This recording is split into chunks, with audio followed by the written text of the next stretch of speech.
Eto mga boss, sa kabila nga po ng 9 na buwan ng nakatingga o wala pang laban itong ating pambato na si dating 3 Division World Champion Janariel Cuadro Alas Casimero, ay mukhang nagbago nga po ngayon ng ruta itong si Cuadro Alas Casimero, na base nga po sa bagong nilabas na update ng WBC Super Bantamweight Rankings.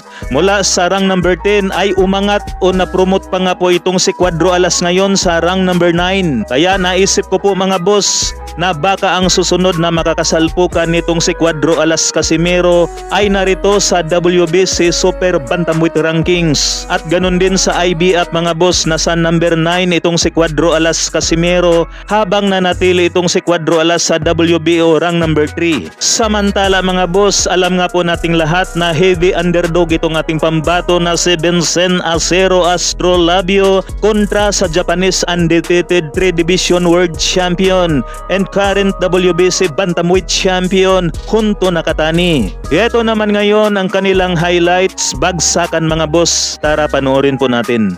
So ito yung huling laban ni Honto Nakatani mga boss noong February 24, 2024. Yun no?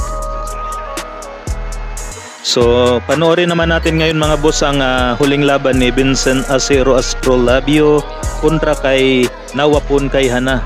So ito yun mga boss, ang huling laban ni Vincent Acero Astrolabio. Round 11 naman ito mga boss, nung nakarang taon pa ito. Hindi ako nagkamali, August ito mga boss 2023. Big sabihin, nasa 11 months na walang laban itong si Astrolabio. Ayun, bagsak si Kaihana.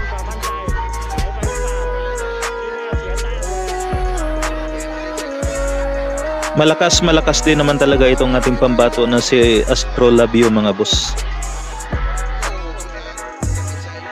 Ayun na. Dito na po naging mandatory itong si Astrolabio sa WBC Bantamweight.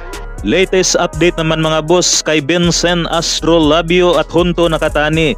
Nagkaharap na nga po ang dalawa sa bansang Japan. Kaya abangan po natin ang kanilang salpukan sa darating na Sabado mga boss.